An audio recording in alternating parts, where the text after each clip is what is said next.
Sony has recently surprised us with new earbuds, the Sony LinkBuds. It's been the hype of February, only second to Valentine's Day, and rightfully so because the design is, well, weird to say the least.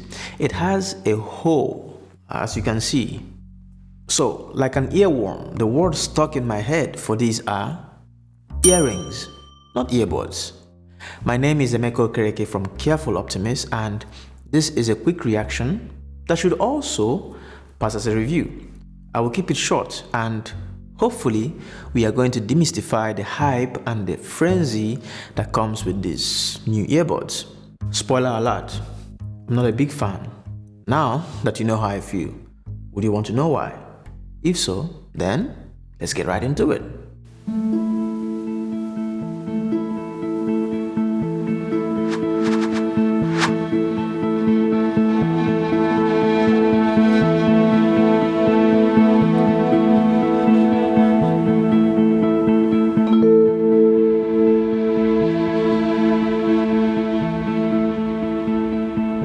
Alright, as with our new approach to reviews here at Careful Optimist, let's talk about the design, the care and attention brought to the design while thinking of the end user, you and I.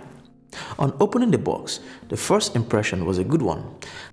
I like the case. I mean, this is very tiny little, and I like it as small as possible for earphones. Unless it's not like headphones, I want it to be like just putting anywhere like this. And also I like it, it's made of kind of plastic, so even if I drop it, it's not going to be broken. I'm happy with that. I love the design of the case, the size, but also the texture to the hand. It makes it pleasant to hold and to behold. I was excited to pop them into my ears, and that's where the problem began. I just couldn't get these things to fit into my ears no matter how hard I tried. I downloaded the Sony Connect mobile app, which also carries instructions on how to fit them. I changed the earphones, tried out different sizes, but none of them would fit, at least not the way the manual instructs. Now, for these earbuds to fit my ears, I will need to insert the ring part all the way into my ear canal. While this makes for a better sound quality, I know for sure that this is not how it is supposed to be worn. So I decided to enlist the help of my friend Yu Kim, who came to the studio to help me out with the review, to try out these earbuds with her and see if it will fit differently with her as it fits with me or doesn't fit with me. And apparently, as you can see, it actually worked for her. Now this got me thinking, what were the metrics for designing the ear measurements of these earbuds, especially if the fitting comes down to the pinpoint accuracy of the earphones? We come from different cultural backgrounds and races.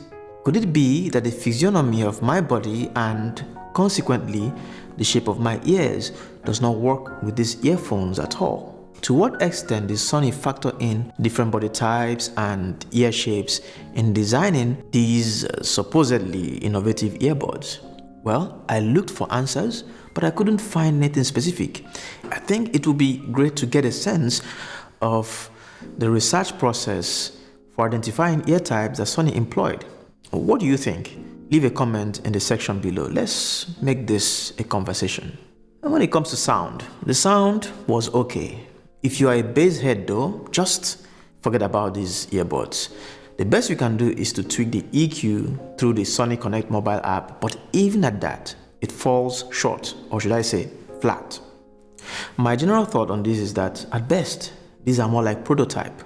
Sony has succeeded in giving us a glimpse into the future of wireless earbuds, but they are getting us to pay €179 to be their lab rat in testing out their first prototype. This is not fair, period. That said, I commend their effort in taking a different approach to transparency mode and ambience awareness when it comes to wireless earphones. When the lockdown descended on us in 2020, there became a need to revert to noise-cancelling headphones as a way of working from home while keeping the dynamism of everyday home life in operation. Down the line, the noise cancellation began to give way to the need to have ambience awareness.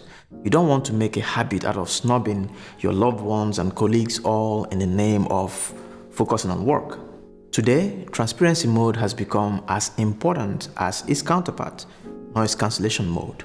However, many headphones companies are struggling to get the transparency mode right. Noise cancellation mode seems to be the easier to nail than transparency. This is due to the fact that the transparency mode is aiming to mimic nature by using microphones to recreate natural sounds of our environment. Until now, Apple has been the only company to come close to anything remotely natural in this regard. But even at that, it leaves much to be desired.